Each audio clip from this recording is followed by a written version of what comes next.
So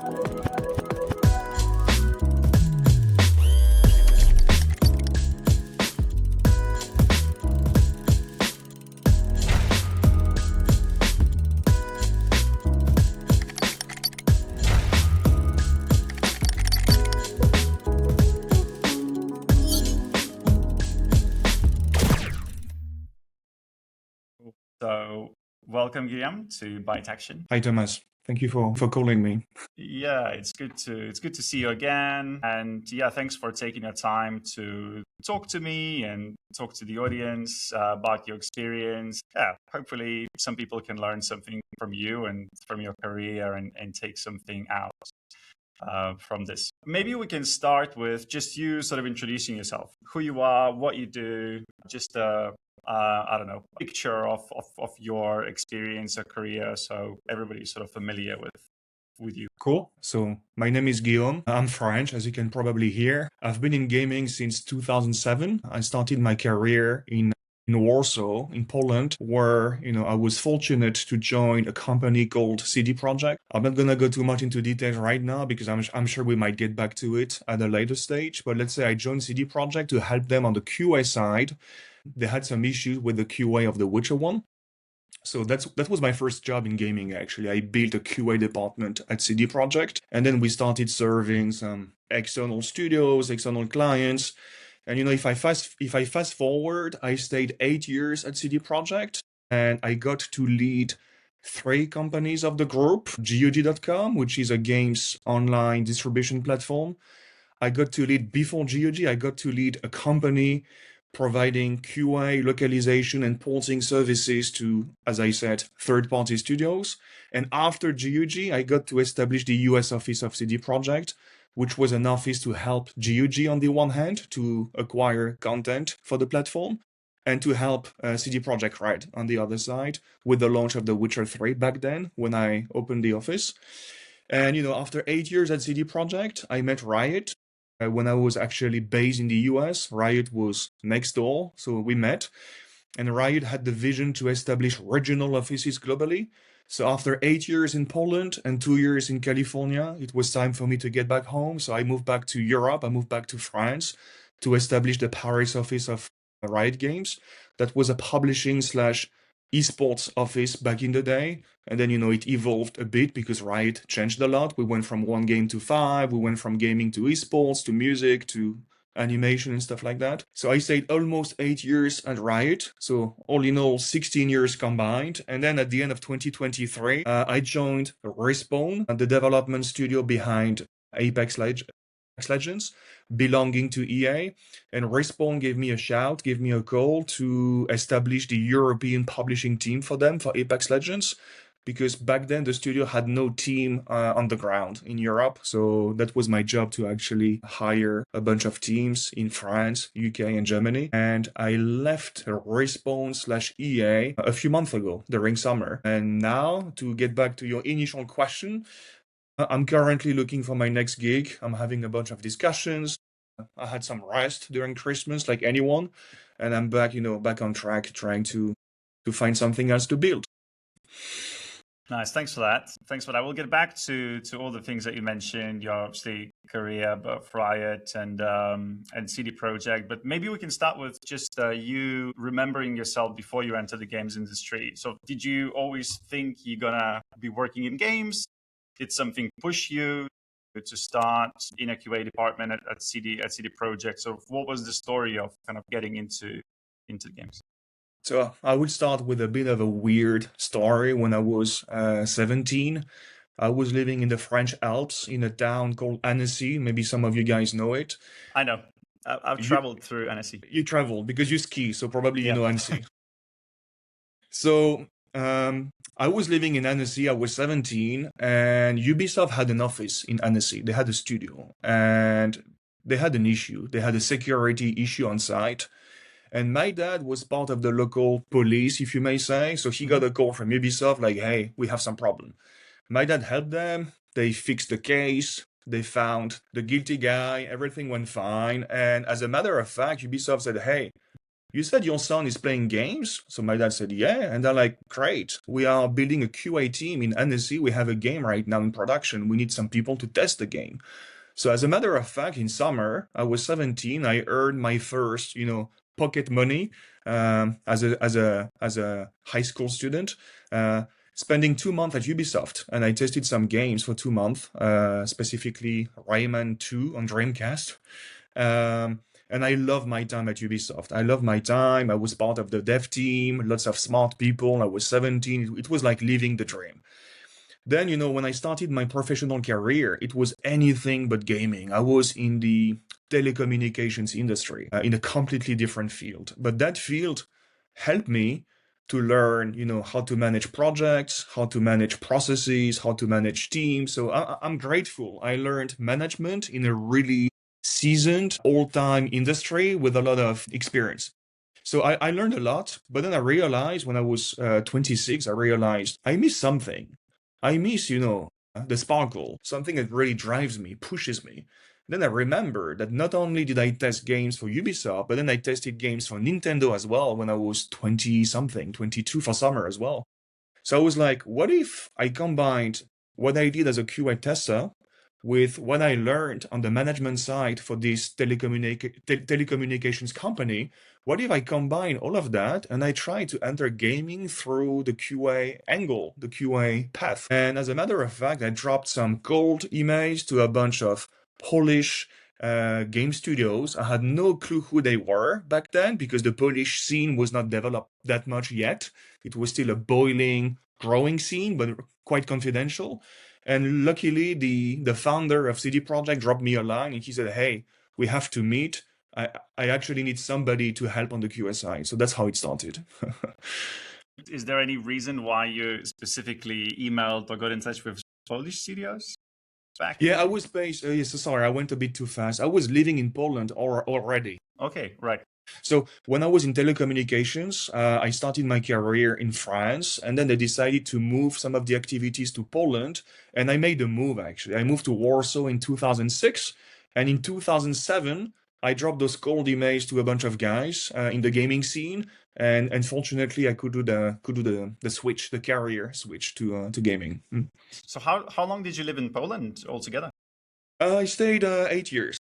Years, right? So all the time that you worked at CD Projekt, you sort of stayed in exactly. There. Wow, interesting. Did you go to uni at all, or was your career just mostly through experiences first as a tester in games, and then kind of going into those companies? No, I studied. So I studied, back in 2000. I took a 3-year course in what we used to call multimedia, which is pretty much anything from web design to 3D animation to video production and all those digital arts, if you will. Okay. Back in 2000, you remember the .com boom, like everybody wanted to create startups. I was like, cool, I'm part of the right university course. I'm going to be a startup guy. I'm going to be the next Facebook guy. And then, the bubble exploded. The bubble burst. Yeah. And as a matter of fact, I had to reinvent myself. So then I worked for this telecommunication company.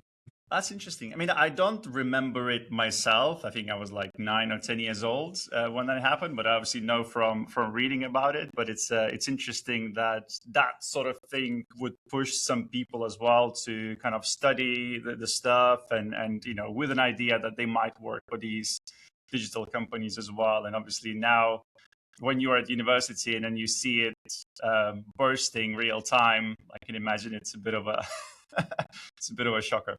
Yeah, I mean, you have to adapt, right?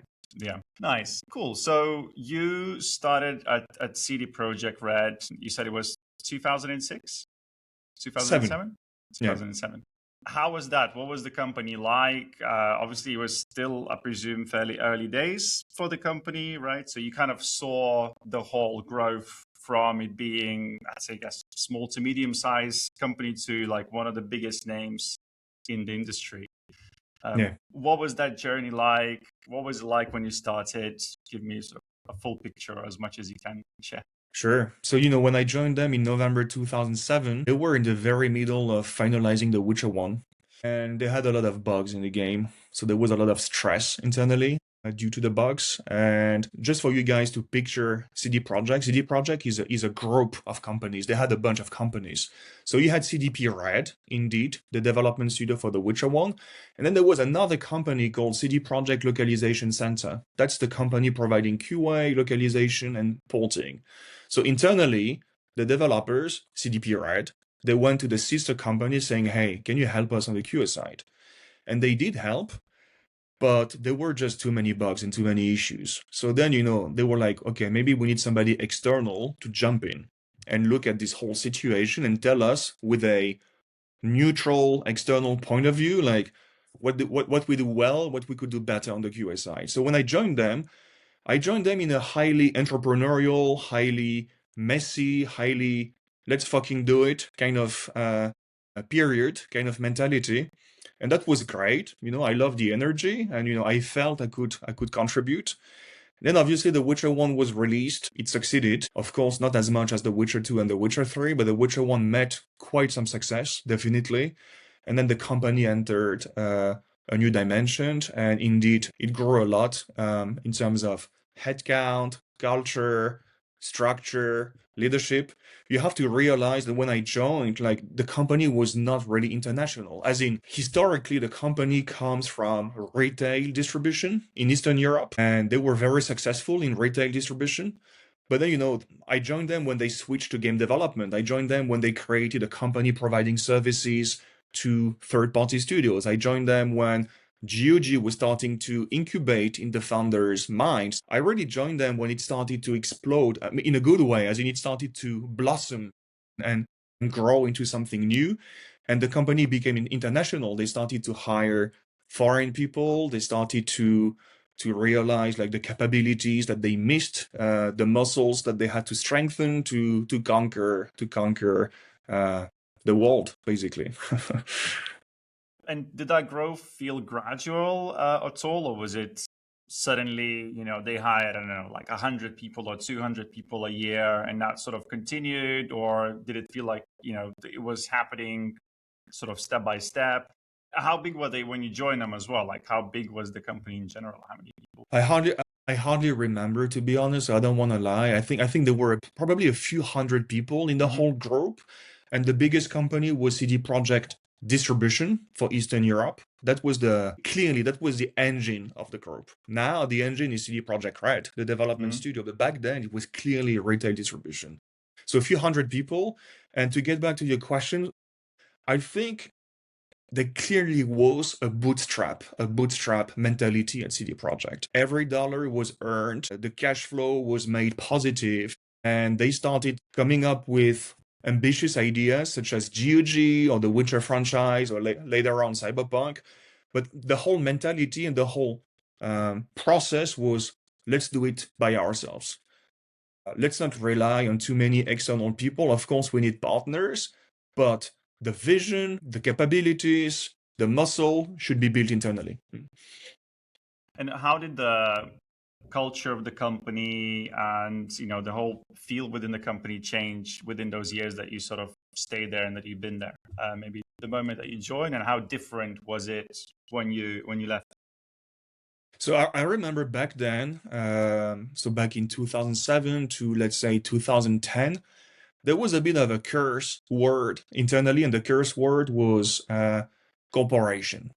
In Polish, korporacja. We were sometimes laughing at corporations, probably because we were young and naive as well. We were proud of what we managed to build by ourselves, but anything about corporation felt like processes, felt like being stiff, felt like being corporate and lacking some soul, lacking some energy and heart. So corporation was a bit of a curse word. But the thing is, as CDP grew, we had to structure.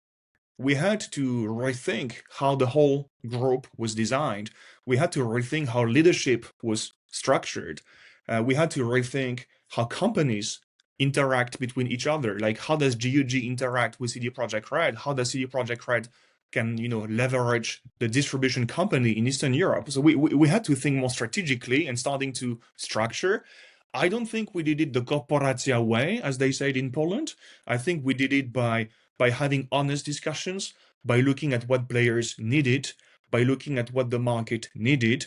And it was all a matter of discussing among us, having a lunch, weighing the pros, weighing the cons, and then, please forgive my French, but then it was pretty much a fuck, let's do it kind of decision. And I think we built CD Projekt organically, and we went with the flow, we went with the pace, just like when we became a publicly traded company, some requirements fell onto the table, as in we had to report every quarter, every month.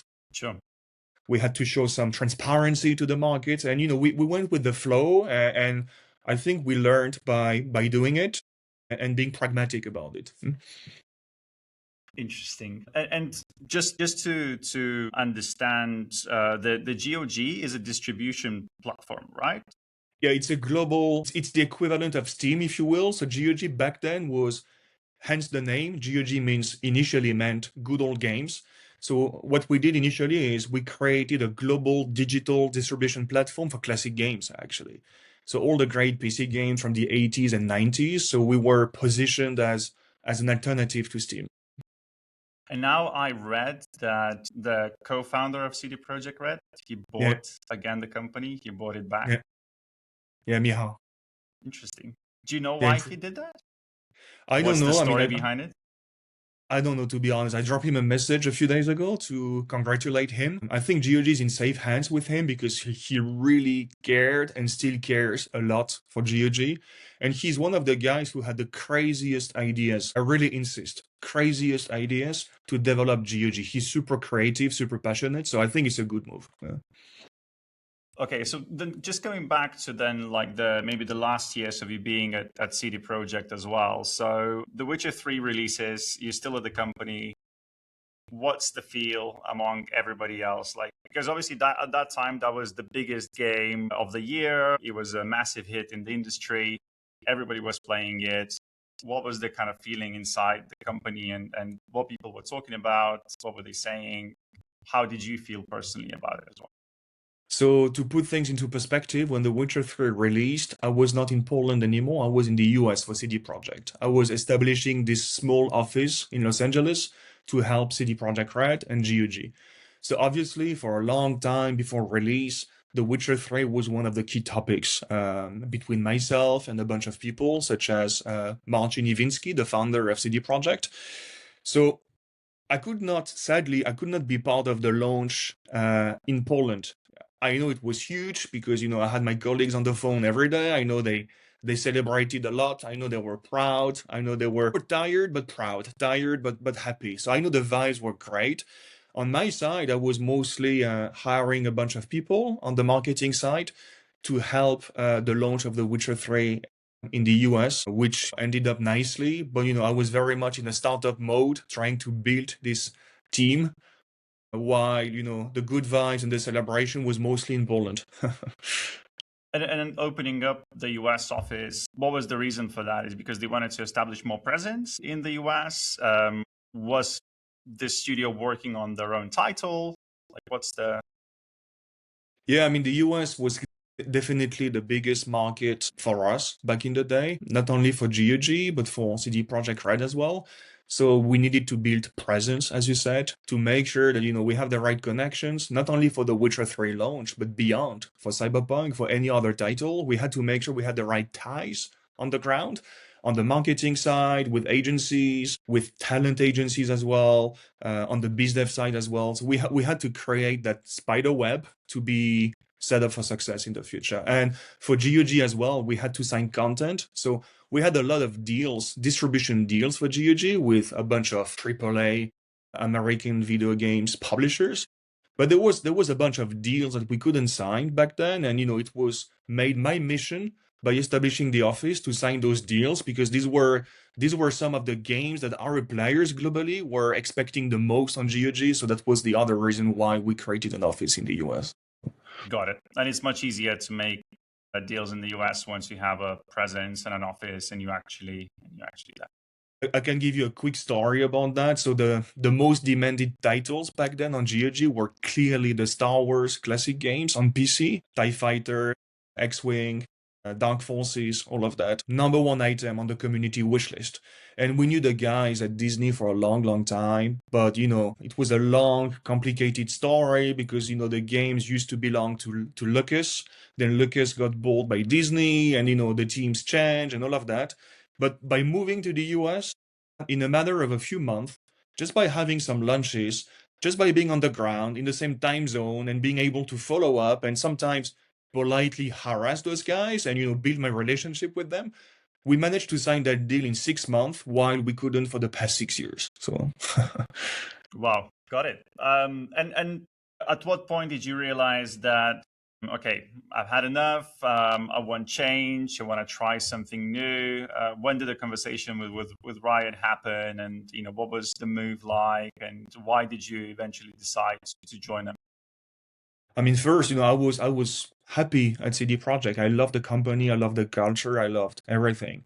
The only thing I didn't really like anymore, to be honest, was my job, because after 1.5 years in LA, I managed to establish the foundations of that office. The strategy, the people, who does what, and I was somehow mentally, I was back to square one. I was back to the same stage I was in Warsaw when I established a bunch of companies for them, like GOG. So I was in need for building again, for building something again. And I could have taken my salary. I was, well paid. There was a bunch of great people. I could have taken my salary and just enjoyed the beach. We had the office next to the beach in Venice. Nice. So I could have relaxed, but I was in need for something else. And I think we realized with CD Projekt, we realized that it was probably time for me to look for something else, because they cannot give me new opportunities endlessly. They already gave me a lot of opportunities, and I was grateful for that. But I cannot ask them every 2, 3, 4, 5 years, hey, do you have anything else to build?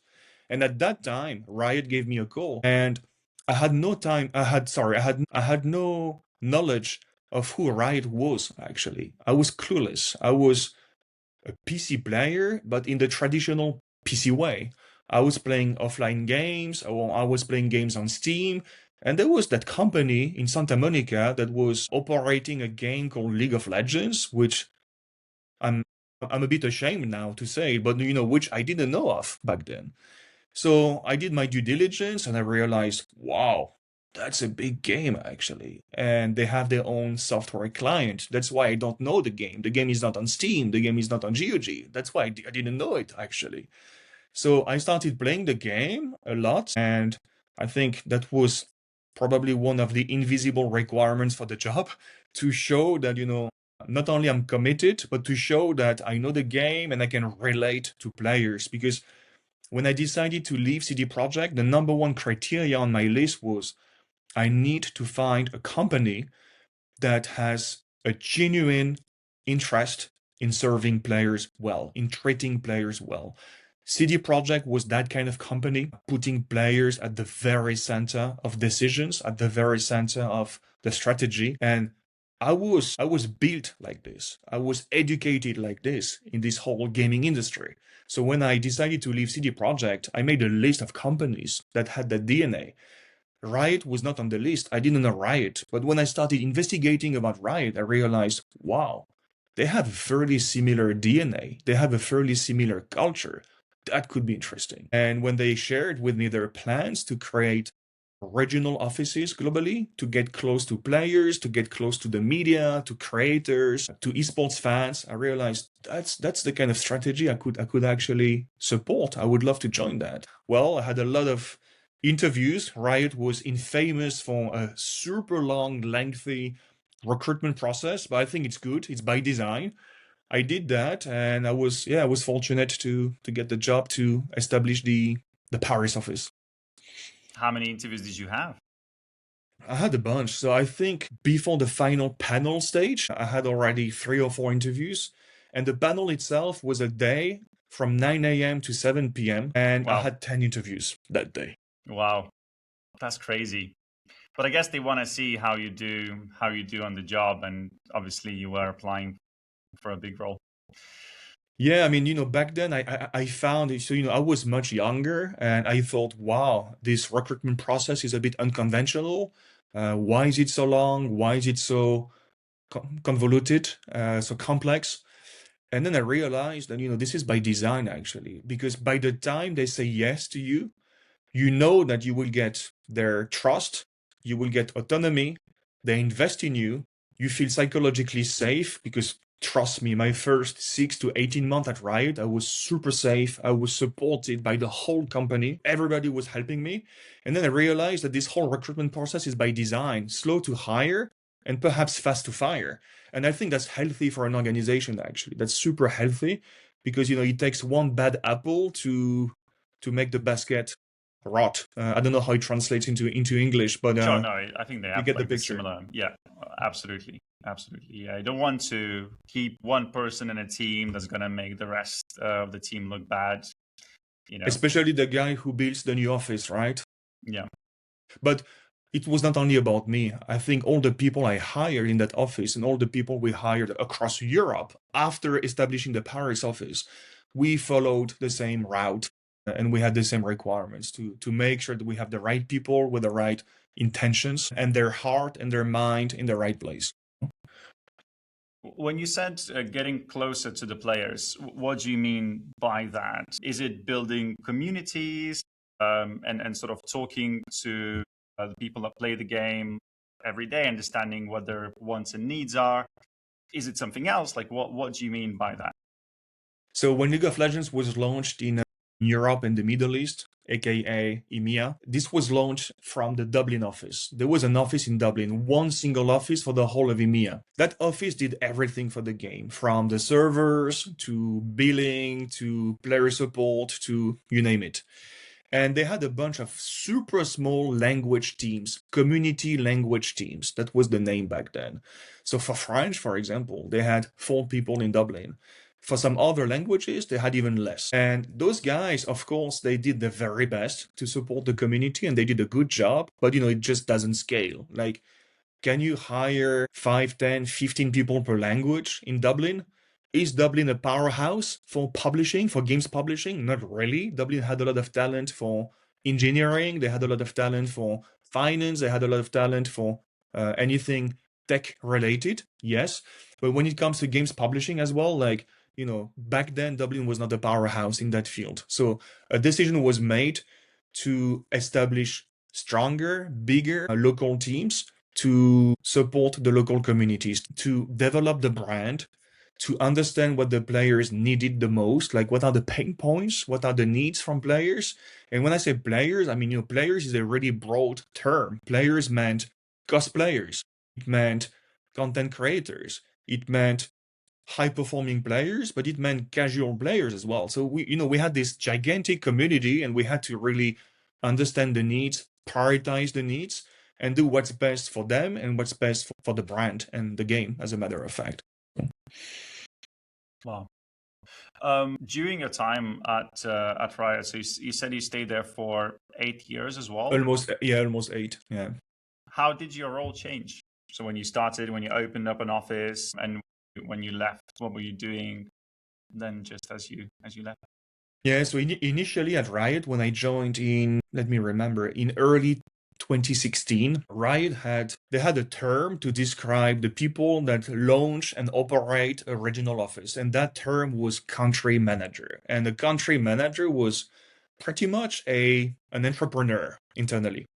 The guy who goes on the ground as the first settler, trying to establish, a colony, trying to establish a settlement. So my role was anything from understanding how we're gonna work with the existing offices, such as Los Angeles or Dublin, to defining the local market strategy on the business side and later on the publishing side for the game specifically, to recruiting people. So I think in my first 12 months, recruitment was probably, honestly, at least 50% of my time, at least. Okay. Because I was very cautious and very precious about hiring the right people for the right responsibilities and making sure that the whole vision, the whole pyramid would be strong, would be solid. So I was really empowered. I was very entrepreneurial, and any need identified for the market was landing onto my desk pretty much. And even though my mandate was to build an office for publishing purposes, there was a bunch of issues in other fields like regulations, like eSports, you name it. So I was the interface. I was pretty much the face internally and the voice internally for my region and between my region and the central global office. And then later on, as we moved from one game, League of Legends, to multiple games, we had to change the structure for EMEA, for Asia Pacific, globally, we had to rethink the whole operating model, and my role changed as a matter of fact. How is esports managed within Riot? Can you describe it? Can you talk about it? Sure. So initially, for a long time, esports was part of the local office mandate, such as the office I established in Paris. That's why, for example, like my teams at Riot, they launched the French esports league, for example, back then. But then in 2020, Riot introduced a change, a new operating model, whereby there would be pillars for the company. There would be a game publishing pillar, there would be an esports pillar, there would be an enterprise pillar. Enterprise being legal, finance, HR, all those functions supporting the teams, all the teams at Riot. So we introduced that separation, that practical separation between game publishing and esports. So as we created this global esports pillar, a central global esports team was created. And then we created an EMEA hub, an EMEA esports hub that was officially made responsible and accountable for building the esports vision for EMEA. And as a matter of fact, building the local leagues as well. So practically speaking, they took over the French league that we created, just like they took over the Spanish league, they took over the German league. And it made sense because we were disconnected from them. It just didn't make any sense because when it comes to players, when it comes to pro teams, when it comes to sponsors, you need some frameworks, you need some regulations, and you need a local league to operate the same way in France and operate the same way in Spain, for example. So I think the whole 2020 restructuring effort made a lot of sense, actually. Wow. And you mentioned that during your tenure, especially when you started with Riot, sort of 50% of our time was spent on recruiting people. What were you looking for in the people that wanted to join Riot? What were you looking for in them? What was the criteria that you had that you used to select people? Sure. So, before establishing the Riot office, I had already established a bunch of offices for CD Projekt. So I've seen the ups and downs. And I think for any hire I made at Riot and any hire I made at CD Projekt, any hire I made after Riot, I have two non-negotiable. One is to be self-aware. I know it's a bit of a soft skill, which could be surprising to a lot of people. But to me, like, I need self-aware people. I need people that can be open to feedback, that have a fair self-assessment of themselves, and who can, with no hard feelings, who can look at the ways they can improve, who can look at what they do well and what they could do better. I need this mindset from anyone, especially when you build a highly young, highly entrepreneurial regional office for a fairly new company like Riot. Like, if you don't have this mindset of being able to be challenged, being able to challenge your colleagues in a good way, in a constructive way. Of course, the goal is not to damage people. The goal is to get better, like a sports team. If I don't have this self-awareness trait in people, I don't feel confident, pretty much. And I think the other one, which is related to the first one, the other criteria I was looking for is being growth-minded, the willingness to learn, to introduce progress, to revise the way you work, to revise the way other people work, and find ways to constantly grow, constantly improve, which requires self-awareness. So I think that duo, self-awareness and growth mindset, that was probably the main lens I used. Not the only criteria, of course, because then you have craft expertise and you have hard skills.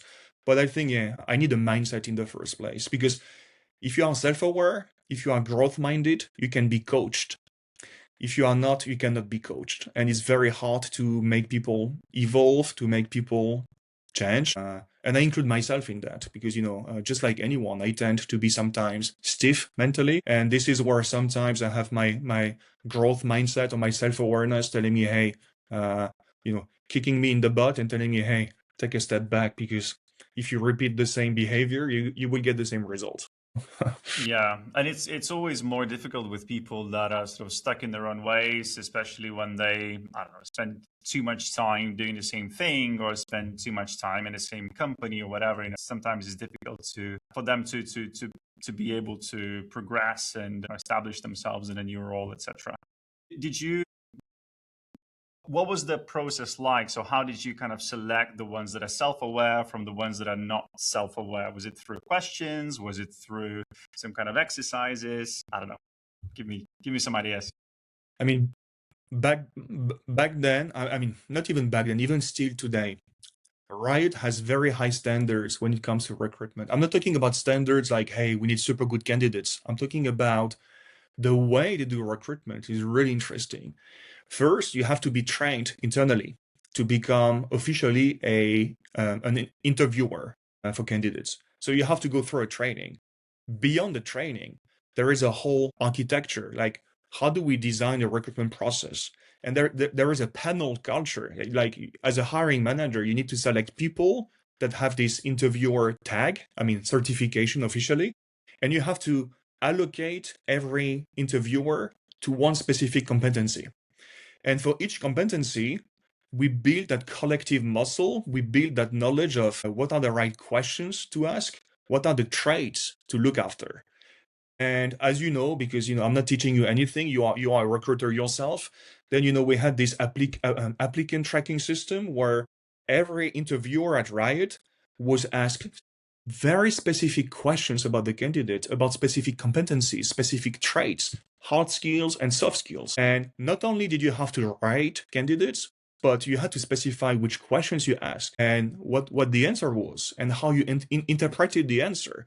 So there was really a muscle, there was really a capability internally at Riot to make sure every candidate would be assessed properly in a fair way, but in a deep way as well, to make sure that not only do we assess hard skills, but we assess a lot of soft skills as well. I think it's a good process, right? It removes the bias as well, right? That So was the intent. Yeah. You ask questions, try to ask sort of similar questions to different people, and then you kind of see how each person would answer. Exactly. Those, yeah.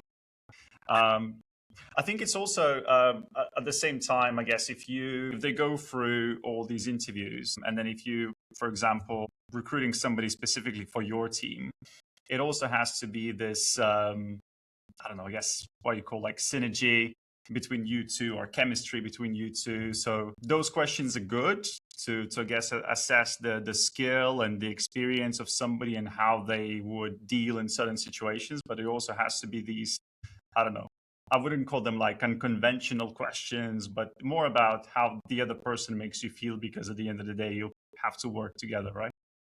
That's a very good comment, because team chemistry was not part of the process, right? As in, you hire people individually, but eventually, like, they become a team, right? So it was my job to somehow envision whether this could click across everyone. And in that respect, I don't want to sound too cheesy, but there are many studies about it. People can look up on the internet. But I think what I did a lot is I hired diverse teams. I'm talking about age. I'm talking about gender. I'm talking about craft as well. Like, I brought to gaming people coming from the music industry. I brought to gaming. Someday I hired somebody at player support who was leading he was part of his church, and every Sunday at church, he was organizing the whole ceremony and helping people. And I realized, wow, he displayed some skills that could really translate well to player support. So, sometimes like you need to find those, as you said, unconventional angles to really find not even soft skills or hard skills, but to find special skills in people and somehow map their interests, map their special skills onto what you need for the team. That's one side. And then getting back to what I said earlier, the whole team chemistry, in my mind, it's all about diversity, because I need the young to challenge the old. I need the old to teach the young. I think there's no need to create silos. There's no need to confront people. I think everybody can learn from others, but that's why you need self-awareness and a growth mindset as well. Yeah. Totally agree. Your last role then at EA, so your most recent tenure, how did that come about? How different was EA from Riot and CD Projekt? I know you only stayed there a couple of years, right? 3 years. Between a year and a half and 2 years. Yeah. Um, what was your role there, and yeah, how different maybe was it from the other two experiences that you had? So first, you have to realize that EA owns a bunch of studios. One of them being Respawn. Respawn is a very special studio in EA's portfolio for a few reasons. One was the guy who founded Respawn and who sadly passed away a few days ago. Yeah. It was a creative genius. Like, if there was a Mount Rushmore of FPS game developers, he would be on Mount Rushmore of FPS developers, clearly. So he really had vision, not only for Respawn, but for EA as a whole. Like, he was that creative god, if I may say. And as a matter of fact, he delivered a lot of success for EA. I mean, he's the guy behind Titanfall. He's the guy behind Apex Legends. So when I was called by Respawn, the context was Respawn aligned with EA that they would start doing publishing for Apex Legends by themselves as a studio, which was quite unconventional because EA is operating a lot of games, many games, and you have a studio saying, hey, we are the only live service game in the portfolio. We need a different kind of publishing. Let's do it by ourselves. So that was the context. So the studio called me, and my job was, especially in the first 12 months, my job was to really define how the studio was gonna interact with EA, because you don't transition overnight like that. You cannot transition over that. There's a lot of teams at EA that had an impact on Apex Legends. EA was providing community support. EA was providing paid media, advertising for the game. EA was providing insights as well, like studies about players. And you don't internalize all those competencies like in a heartbeat. So my job was a lot like how to find the right balance between having my teams at Respawn drive the vision for the brand in Europe, aka the strategy for the brand and the go-to-market strategy for the seasons in the game. That's one side of the job. And the other side of the job is, how do we make that clear to EA teams? Like, how do we communicate with them? How do we give them our vision? How can we best leverage those EA teams? Because they support a lot of games, not only Apex Legends. So it was a balancing act. That my job was very much a balancing act. And who did you work with from other studios? Like, what was what was it like? Did you have to work with the managing directors and the leads of other studios, the GMs? Like, what was the process like? So the studio, Respawn, hired a global VP of marketing on the studio side, who practically became my boss, and I was leading Europe for him. And you mentioned Vince as well. Did you know him personally? No, I didn't. We were part of some calls, especially when we had to present to him the global plans to launch every season of the game. So Vince was there, but I could not meet him one-on-one. We tried twice and we failed. Yeah, it's very, very sad what happened. I was just over the holidays, actually. I was playing a lot of Call of Duty. So yeah. Yeah, big loss. Big loss. Got it. Look, I wanted to ask you as well about your leadership style. So obviously you've been leading teams for many years. You worked at CD Projekt, Riot, EA, different team sizes, different people. Do you have like a leadership framework that you use every time you lead a team? Does it depend on the team? Does it depend on the company? How do you adapt, or do you have some kind of a framework that you always try to bring with yourself and establish every time you sort of get brought into a new team, into a new situation? I think if you ask anyone what is their definition of a good leader, I think many people would tell you that a good leader should inspire. Inspiration comes a lot in people's feedback. I agree, it's part of the job, especially when you face tough times, when you face change. You have to be that face that gives psychological safety, lights a fire in people despite the challenging context. You have to be that guy, sure, and I don't deny that. But the way I see leadership is very much about clarity as well. Because I've been operating live service platforms or live service games for more than 15 years. And it's a very specific time and space where past, present, and future always collide because you just deliver something to players. You have no time to celebrate or even sometimes look back at, what you did bad and what you could improve. And then you have to launch something else. So there's a lot of priorities and there's a lot of conflicts coming to teams. Should we support this game or should we support that game? Do we allocate budget and time and headcount and creativity to this game or that game? And constantly you have those conflicts, you have those tensions. And I think as a leader, your job is to bring clarity to the teams. Your job is to help them see the path, as in, what do we prioritize? High. What do we down prioritize? Because sometimes, you don't have the headcount or the budget or all the resources that you dream of. And you never have all the resources that you dream of. For League of Legends, you could have given me 100 people or 1,000 people. I'm sure I would find ways to keep them busy. But there is a difference between being busy and doing the right things for players.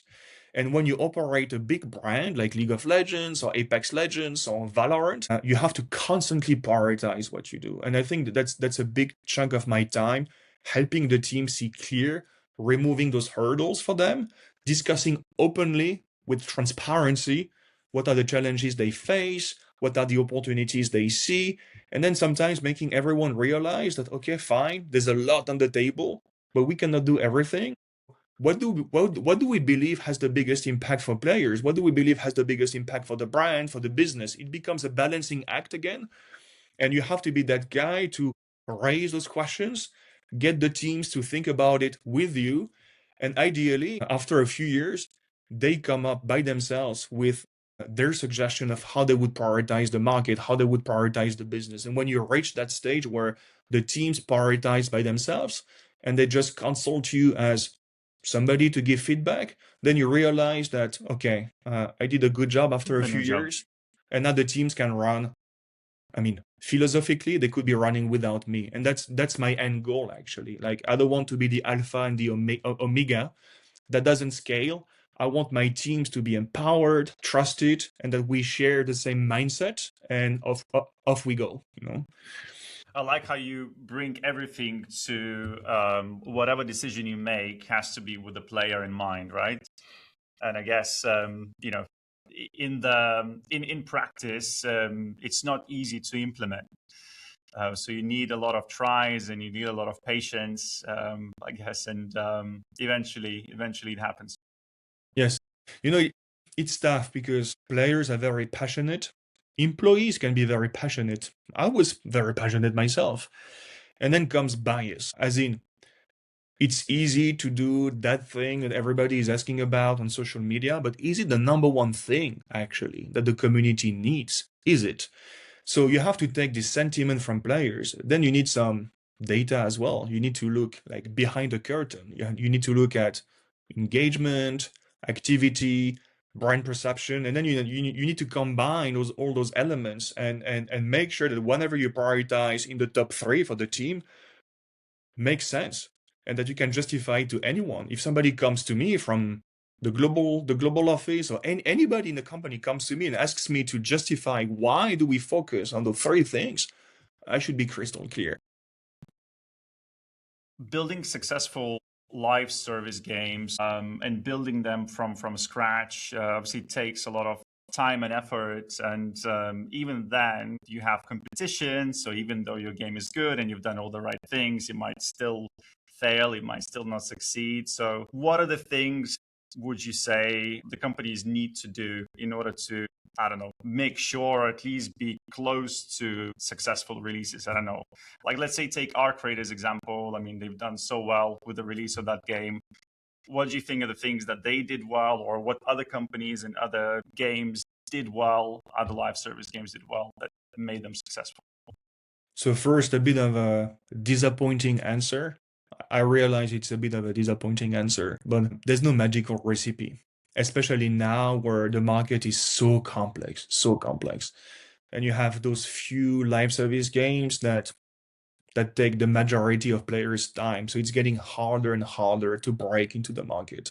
So I'm gonna give you my perspective, but I'm keeping humble. I realize that it's not the holy truth. My perspective is, first, you need to focus on player engagement, which means we need to cause emotions. We need a player to feel excited. We need a player to be willing to speak to his friends or her friends about the game. We need to drive new player behaviors. So engagement is the key. I've seen many live service games that launch with a focus on monetization, with a focus on making money, which is a need. I don't deny it's a need. But I think if you already focus on that, you miss the bigger picture. And the biggest picture is you need players to be engaged so that they give you their trust. And if you get engagement and trust from players, guess what? They will end up buying. They will end up speaking to their friends about the game in positive terms. And that's the best kind of marketing you can get. It's genuine, it's authentic. People don't feel forced to buy. They just champion your game. And I think that's the biggest lesson I learned managing GOG or leading Riot in Paris. If you delight a player, you delight your business. Happy player, happy business. As simple as that. And that's what you learn actually when you do all those Scrum or Agile certifications. It's all about the user experience. It's all about driving user behaviors, driving user outcomes. And I think we should not forget that. We design experiences, we design products, we deliver emotions. Getting back to Arc Raiders, I think what they did well is exactly that. They delivered a universe that felt different, that felt coherent, and that felt mysterious at times. So that's catching the eyes of people. But beyond the eyes, you need to catch the brain, you need to catch the heart as well to drive engagement. I think what they did in terms of game design with this supportive mindset that players need to have if they want to survive long enough in the game until they can defeat the computer-driven enemies. So, what we call PvP VE versus environment. I think this whole sequence, this whole game design is driving good behaviors. Who wants to be a bad guy? Deep inside, nobody wants to be a bad guy, but who wants to be the guy who heals somebody, shields somebody, guides somebody towards success? I mean, these are good behaviors. Like, that reminds me of the kind of feelings I had when I played an old game called Left 4 Dead. I don't know if you played Left 4 Dead, the game with zombies. Left 4 Dead is a game where if you are not a good guy, everybody dies. You have to be supportive. You need to help others. If you're being selfish, if you're being the bad guy in the room, everybody dies, yourself included. And I think Arc Raiders, they really identified those positive behaviors, and they delivered. They drove those behaviors in a really exciting environment. What do you play at the moment? So I play, maybe it's due to my career, I don't know. I play probably way too much live service games. I'm playing Rematch a lot. Rematch is a online football game, which I love. I'm playing a lot of Brawl Stars as well with my stepdaughter. We play a lot. I'm back now. I'm back to FC. I played FC last night. I'm back to Valorant. I launched Counter-Strike again last week. I'm addicted to online games, and I don't know, maybe I should have more diversity in the way I play. Maybe I should go back to single-player games as well, because single-player games, they're like a good book, It's probably a good way sometimes to forget competition and all of that, and just allow myself to let go and just enjoy a good story, a good game. I like playing single player games on Switch. I don't know why, it just brings like a different experience. So the other day I was playing Inside, which is cool. You just put headphones on and you kind of zone out. And I was actually playing The Witcher on Switch, which also kind of is a bit of a different experience. So it's cool. Where do you think the industry is heading in the future? Is it live service? Is it single player? Is it I don't know, Roblox type games? What are we gonna see more of? And I don't know, why do you see it in like 5 years time or 10 years time? It's a very tough question, as you know. I mean, there's a lot of content on the market right now. VCs have switched investments towards AI while they used to finance a lot of game studios during the pandemic. So now there are lots of moving pieces. So it's hard to really predict where we're going to land. I will speak with my heart. I think players need to forget their daily lives and their daily routine every day. We were stuck at home during the pandemic for many, many years. We consumed way too much digital content, games, music, Netflix, you name it. And I think now there's so much content on the market, it's really hard to distinguish a good game from a bad game, or to distinguish a game that is special from a game that is good, but there's nothing special about it. And I think what makes a game special right now is really allowing people to forget the daily routine. So I think whether you do that through the art style, whether you do that through the theme of the game, you have to be different these days. I think it's good for players, and I think it's good for business to stand out on the market. What I love seeing is when I go to the Steam top sellers page, and when I look at the top 20 on Steam, I always see a good half of the games which tend to be what the fuck experiences. Like a game where you smuggle drugs. Not in a bad way, in a bit of a funny tycoon way. Wow, that's different. Or Vampire Survivors, that felt different. When I played Vampire Survivor for the first time, I was like, this game is ugly. Why do people get addicted to it? It's like an NES game from the 8-bit era. And then I started playing and I realized, wow, that is different. New gameplay, that's different. So people crave for novelty. That's my take on it. But I think if I look at the market now, the big guys, the big companies, there's a lot of financial stake, which is obvious. They hire a lot of people and they have to succeed. These are really large, expensive companies. So they are tempted to go back to what they did well in the past and just do sequels or spin-offs. And I cannot blame them. If I were in their shoes, I would probably do the same. I think novelty comes mostly from indie developers right now, but they face discoverability issues. There's too much content on the stores, so it's hard to get visible. So I think players, more and more, I would really advise players to dig deep, to use their brains, to ask themselves, what do I really need right now? What is my psychological state? What do I need the most in my life to feel better, to forget my issues every day and play a game that makes me feel good? I think we need to be critical about what we need. Once we know what we need, we will find novelty, because there are lots of gems on the market. You just have to discover those games by yourselves, because it's so hard these days to find them. Yeah, I totally agree. I mean, there are a lot of games that look pretty, but they're a bit boring. And there are a lot of them that might look average, but actually when you start playing it, as you say, Exactly. they get really addictive. Yeah. Last question I always ask for sort of the guests on the podcast is if you were, I don't know, starting in the industry, early days, maybe just graduated from university, and you want to enter your first job or whatever it is, or let's say you want to maybe enter a industry in a different way, maybe build your own studio, your own company or whatever. Like, what is the advice would you give to a young person, or if you remember maybe like a younger version of yourself, what advice would you have given to yourself if you were able to kind of go back in time? Sure. Before I started. So I will reply in two parts. So first part is, if I was a young guy or a young lady intending to work for a game company, as an employee, my number one advice would be show your special skills.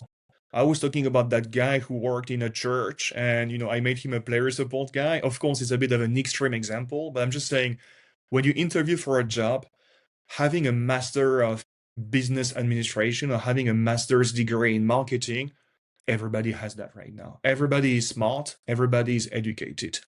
Thousands and thousands of candidates. And all of them are dreaming to join gaming because it has become the number one entertainment industry. So you have to be special.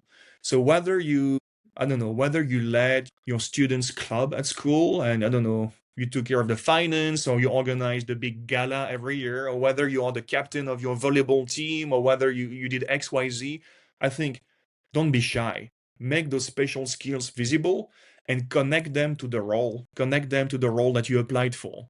Find a narrative that connects a special skill to the role. And that's how you will be perceived as somebody different, somebody special. Don't rely on your degree only, or don't rely on your passion only. Everybody has passion, everybody's educated. So be special. So that's one. And the second part is, if I was an entrepreneur, a young entrepreneur willing to establish something, I would advise them to really solve an industry problem. Identify the problem clearly. Define a problem space. Be critically minded about the problem space. How big is the space? Do you have data to show how big this problem is? Can you speak maybe to a bunch of studios or a bunch of publishers to ask them what they think of that problem space? So try to narrow down the problem space, try to really identify what it means. And by doing that, you will find the perfect solution and you will gain confidence that your idea can succeed, that you are really hitting the nail on the head. So you have to be critically minded. I saw way too many young entrepreneurs that are really smart, entrepreneurial, full of passion, but they try to tackle loose problem spaces, and then you can easily make them realize that somebody already tried the solution that you have in mind and it just didn't work. How can you evolve the problem space? How can you evolve the solution? As a matter of fact, you have to be really critically minded about that. And again, not only data and slides, just by talking to people, book time with studios, book time with publishers. They would love to hear somebody who is thinking of a problem they face and has some hypothesis of solutions for them. I think the industry is in crisis right now, so any good solution is more than welcome for the already established companies. Nice. Well, thank you so much, Guillaume. It was super interesting, and appreciate you being on the show and taking your time to chat and share your story. And thanks for that. Thank you, Thomas. Until next time.